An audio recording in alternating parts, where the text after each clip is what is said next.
തമ്മാടിത്തത്തിന്റെ പേരിൽ ആളുകൾ ബഹുമാനിക്കപ്പെടാൻ തുടങ്ങും. മദ്യം വർദ്ധിക്കും. മദ്യം വർദ്ധിച്ചുകൊണ്ടേയിരിക്കുന്നു. മദ്യം വളമ്പാനുള്ള തീരുമാനങ്ങളും വർദ്ധിച്ചുകൊണ്ടേ പോണു. മദ്യം ഇന്ന് ലോകത്തൊരു സാർവത്രികമായ കാര്യമായി മാറിക്കൊണ്ടിരിക്കുന്നു. റസൂല് പറയുകയാണ്, മദ്യം വർദ്ധിക്കും, മറ്റൊന്ന് കൊല വർദ്ധിക്കും. മനുഷ്യന്മാരെ കൊല്ലലേ. സംശയമുണ്ടോ സഹോദരന്മാരെ? ഇന്ത്യയിൽ ഓരോ ദിവസവും എത്ര ആളാണ് മരിക്കുന്നത്? രാവിലെ 7:25 പഞ്ചാബിൽ ഇന്നലെയുണ്ടായ ഒരു അനിഷ്ട സംഭവത്തിൽ 50 പേർ കൂടി കൊല ചെയ്യപ്പെട്ടിരിക്കുന്നു. മറ്റ് അനിഷ്ട സംഭവങ്ങളൊന്നും ഉണ്ടായിട്ടില്ല. ഇത് അനിഷ്ട സംഭവമൊന്നുമല്ല. ഈ 50 ആള് മരിച്ചതേ ബന്ദ് പൊതുവെ സമാധാനപരമായിരുന്നു. 1-2 സ്ഥലത്ത് 2 പേർ മരിച്ചത് വെച്ചാൽ അത് അനിഷ്ട സംഭവവും സമാധാനപരമൊന്നുമല്ല. നമ്മളെ വാർത്തയുടെ സ്ഥിതി എന്താണ്? കശ്മീരിൽ ഇന്നലെ രാത്രി കർഫ്യൂവിൽ അയവ് വരുത്തിയിരിക്കുന്നു. അയവ് വരുത്തുമ്പോഴേ നമ്മളറിയുള്ളൂ, മുറുകുമ്പോ നമ്മളറിയില്ല. എന്താണ് കർഫ്യൂ? പുറത്തിറങ്ങാൻ പറ്റൂല, തോക്ക് ചൂണ്ടി നിൽക്കുകയാണ്. ഇന്ത്യ രാജ്യത്ത് പുറത്ത് കർഫ്യൂ കാരണം പുറത്തിറങ്ങിയാൽ പട്ടാളം വെടിവെക്കുമെന്ന് പേടിച്ചിട്ട് വാട്ടർ ടാപ്പിൽ നിന്ന് വെള്ളമെടുക്കാൻ കഴിയാതെ വീടുകൾക്കകത്ത് ദാഹിച്ച് പട്ടിണി കിടന്ന ആളുകൾ മരിച്ചു. ഇന്ത്യയിൽ വെള്ളം പുറത്തുണ്ട്, എടുക്കാൻ ഇറങ്ങാൻ കഴിയില്ല. ഇറങ്ങിയാൽ തോക്ക് ചൂണ്ടി നിൽക്കുന്ന പട്ടാളം വെടിവെക്കും. അതാണ് കർഫ്യൂ. കർഫ്യൂ എന്ന് പറഞ്ഞാൽ കേൾക്കാൻ സുഖാണ്, പക്ഷെ അനുഭവിക്കാൻ ബുദ്ധിമുട്ടാണ്. അങ്ങനെ കുടുംബങ്ങൾക്കകത്ത്, വീടുകൾക്കകത്ത് ദാഹിച്ച് പെടഞ്ഞ് ആളുകൾ മരിച്ചു. കുടുംബങ്ങളും മാതാപിതാക്കളും മക്കളും ഒന്നടങ്കം മരിച്ചു. കൊല വർദ്ധിക്കും. എത്രത്തോളം എന്നാൽ റസൂല് പറയുകയാണ്, എന്തിനാണ് താൻ ഒരാളെ കൊല്ലുന്നതെന്ന് കൊലയാളിക്കറിയില്ല, എന്തിനാണ് താൻ കൊല്ലപ്പെട്ടതെന്ന് കൊല്ലപ്പെട്ടവനും അറിയില്ല. ശരിയല്ലേ? മോട്ടോർ സൈക്കിളുമ വന്നു കാണ്ട് പെട്ടെന്ന് ബോംബിട്ടാണ്ട് പോയി. എന്തിനാ തന്നെ കൊന്നതെന്ന് മരിച്ചോനറിയോ? ആരെ കൊല്ലാൻ പോണെന്ന് കൊന്നോനും അറിയില്ല. ആരോ റോട്ടുമ്മ കൂടി പോണോൻ കൊന്നു.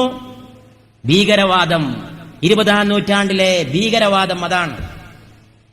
തീവണ്ടി പുറപ്പെടാൻ നേരത്ത് തീവണ്ടിയിൽ ബോംബ്, വിമാനം പറക്കാൻ 2 മണിക്കൂർ വൈകി. ബോംബുണ്ടെന്ന സംശയത്തിന്റെ അടിസ്ഥാനത്തിൽ തെരച്ചിൽ നടത്തിയതായിരുന്നു.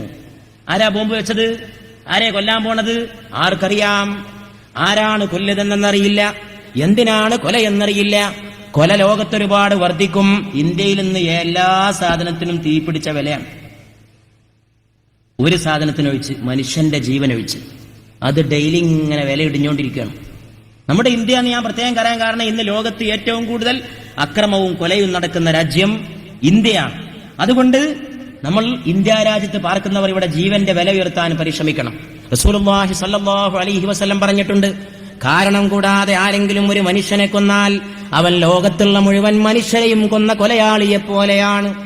കാരണം കൂടാതെ ആരെങ്കിലും ഒരു മനുഷ്യനെ കൊന്നാൽ അവൻ ലോകത്തുള്ള മുഴുവൻ മനുഷ്യരെയും കൊന്ന കൊലയാളിയെ പോലെയാണ്. ഖുർആൻ ഓതിക്കൊണ്ട് പറഞ്ഞ റസൂലാണ് ഈ റസൂല്.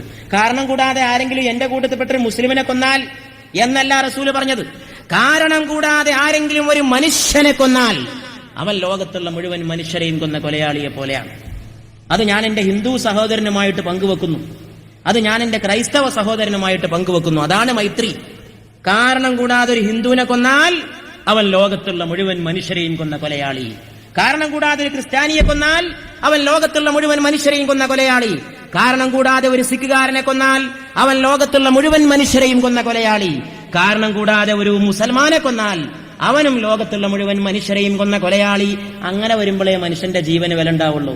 അങ്ങനെ വരുമ്പോഴേ കൊലയും കൊള്ളി അവസാനിക്കുള്ളൂ. അല്ലാതെ മുസ്ലിമിനെ കൊന്നാൽ ഹിന്ദുവിനെ കൊല്ലാന്ന് വേർതിരിച്ച് പറഞ്ഞാൽ ലോകത്ത് മനുഷ്യജീവന്റെ വില ഇടിഞ്ഞുകൊണ്ടേയിരിക്കും. ഈ റസൂലിനെ ശരിക്കും മനസ്സിലാക്കണമെന്ന് ഞാൻ ചെറുപ്പക്കാരോട് പറഞ്ഞത് അതുകൊണ്ടാണ്. ഈ പ്രവാചകൻ സമുദായവാദിയായിരുന്നില്ല, ഈ പ്രവാചകൻ വർഗീയവാദിയായിരുന്നില്ല.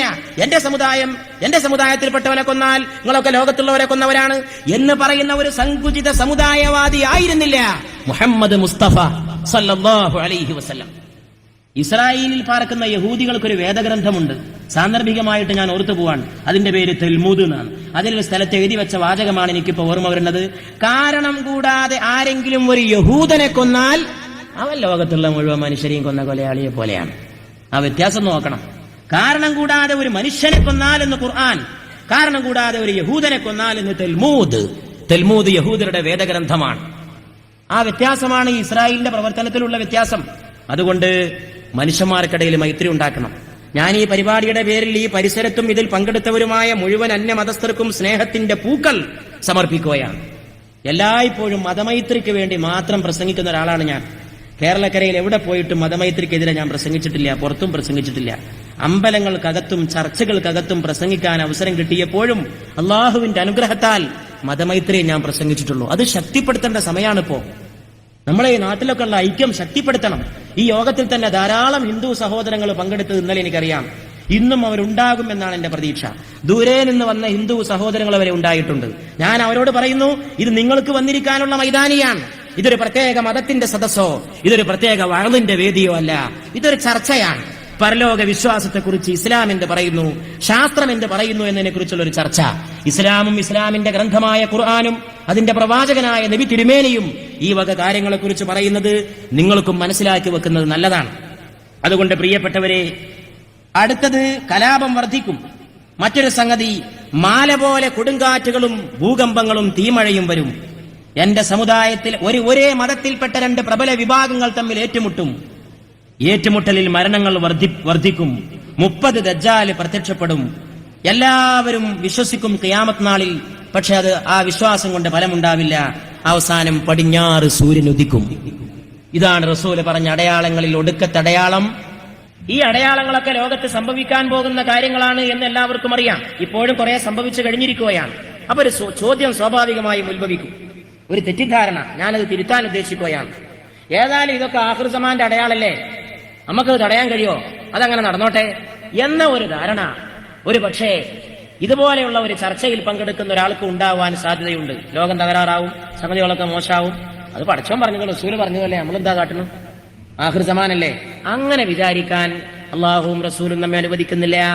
ഇത് ഖിയാമത്ത് നാളിന്റെ ലക്ഷണങ്ങളും അടയാളങ്ങളുമാണെങ്കിലും നാം നമ്മുടെ പരിധിയിൽ ഒതുങ്ങി നിന്നുകൊണ്ട് അതിനെ എതിർക്കുകയും ഈ തകരാറുകളോട് പടവെട്ടുകയും യഥാർത്ഥമായ ദീനിനെ ഉറപ്പിച്ചു നിർത്താൻ ശ്രമിക്കുകയും ചെയ്യണമെന്ന് അള്ളാഹുവും റസൂലും നമ്മോട് ആവശ്യപ്പെട്ടിരിക്കുന്നു. എന്റെ സമുദായത്തിൽ ഒരു വിഭാഗമുണ്ടാകും.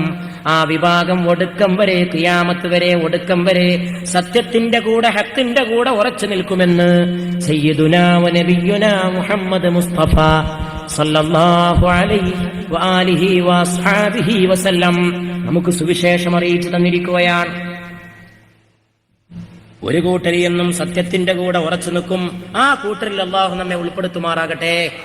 എന്തു തന്നെ പ്രകോപനമുണ്ടായാലും, എന്തു തന്നെ പ്രലോഭനമുണ്ടായാലും, എന്തു തന്നെ വക്കാണങ്ങൾ ഉണ്ടായാലും, എന്തു തന്നെ വാശികൾ വന്നാലും, ആരൊക്കെ പിടിച്ചു വലിച്ചാലും, പിടിച്ചു വലിക്കുന്നവൻ എത്ര വലിയവനാണെങ്കിലും എത്ര കൊലക്കൊമ്പനാണെങ്കിലും ഹക്കിന്റെ മാർഗത്തിൽ നിന്ന് ഒരിഞ്ചു പോലും വ്യതിചലിക്കാതെ പടച്ചവനെ മാത്രം ഭയപ്പെട്ട് അവന്റെ റസൂലിനെ മാത്രം സ്നേഹിച്ച് സത്യപന്ഥാവിൽ മരണം വരെ കാലുറപ്പിച്ച് നിൽക്കാൻ അല്ലാഹു റബ്ബുൽ ഇസ്സത്ത് ഇവിടെ കൂടിയ സകല മുസ്ലിം സഹോദരങ്ങൾക്കും തൗഫീക്ക് ചെയ്യുമാറാകട്ടെ എന്ന് പ്രിയപ്പെട്ടവരെ ഞാൻ അല്ലാഹുവോട് എന്റെ സഹോദരങ്ങൾക്കൊപ്പം ദുആ ചെയ്യുകയാണ്.